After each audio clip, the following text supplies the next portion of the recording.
এদিকে বিধ্বস্ত বাংলাদেশকে গড়তে নিজেদের সবটুকু দিয়ে কাজ করতে চান অন্তর্বর্তীকালীন সরকারের উপদেষ্টারা। তারা বলেছেন, দেশের প্রয়োজনীয় সমস্যার সমাধান করেই পরবর্তী সরকারের কাছে দায়িত্ব হস্তান্তর করা হবে। প্রণব চক্রবর্তীর আরেকটি রিপোর্ট।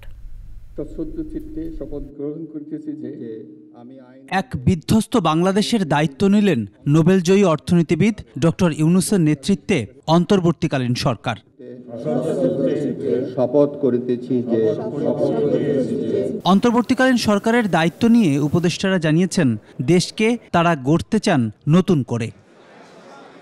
অন্যায়ের উপরে দেশটা চলছিল, বহু বহু মানুষ নির্যাতিত হয়েছে, বন্দী হয়েছে, রক্ত দিয়েছে।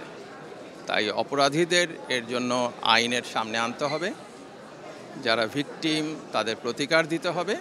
দেশের নির্যাতিত মানুষ, সাধারণ মানুষ, গরিব খেটে খাওয়া মানুষকে শান্তি দেওয়ার জন্য যতটুকু করা সম্ভব সেটা আমরা চেষ্টা করব।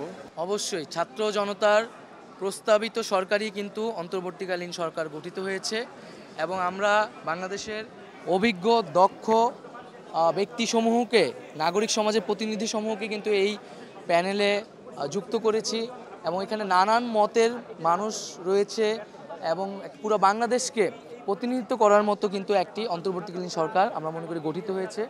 অভিজ্ঞতার সাথে তারুণ্যের সংমিশ্রণ ঘটেছে এবং দেশের যে একটা অরাজক পরিস্থিতি শুরু হয়ে গেছে সেটাকে আমাদের দেখতে হবে। আর সবচেয়ে বড় হলো সাধারণ মানুষের যে অবস্থা, যে দ্রব্যমূল্য বাড়ার কারণে বা জীবন জীবিকার অসুবিধার কারণে আমরা প্রথমে ওগুলোর উপর গুরুত্ব দিতে চাই। ক্ষুদ্র শিল্প, কৃষি শিল্প, কৃষিকে আরও বেশি এনকারেজ করে। ওরা দুটা দিক আছে, পণ্য উৎপাদন হবে আর একটা কর্মসংস্থান বেশি করে। একটা বড় ইন্ডাস্ট্রিতে 500 কোটি টাকা একটা টেক্সটাইল ইন্ডাস্ট্রি করবেন, ম্যাক্সিমাম 100 জন লোকের কর্মসংস্থান করবে, ওটা দরকার আছে। কিন্তু সবসময় বিরাট বিরাট ইন্ডাস্ট্রি করবেন আর অন্যগুলি নেগলেক্ট করবেন, সেটা ঠিক না। জাতীয় নির্বাচন নিয়ে কথা বলেন তারা। রাজনৈতিক দলগুলোকে চিন্তা করতে হবে, এই রেভলিউশন তাদের দ্বারা আনিত নয়। এই রেভলিউশন আমাদের ইয়াং জেনারেশন বুকের রক্ত দিয়ে এনেছে। সো রক্তটা শুকাতে দেন, ইনস্টিটিউশনগুলো গড়ে তুলতে দেন।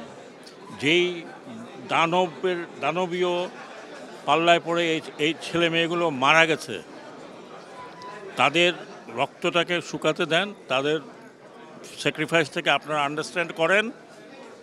তারপরে আমি মনে করি ইনস্টিটিউশন চেঞ্জ করতে হবে। এই ব্যবস্থা দিয়ে চলবে না। পলিটিক্যাল পার্টিকে নিজেকে চেঞ্জ করতে হবে।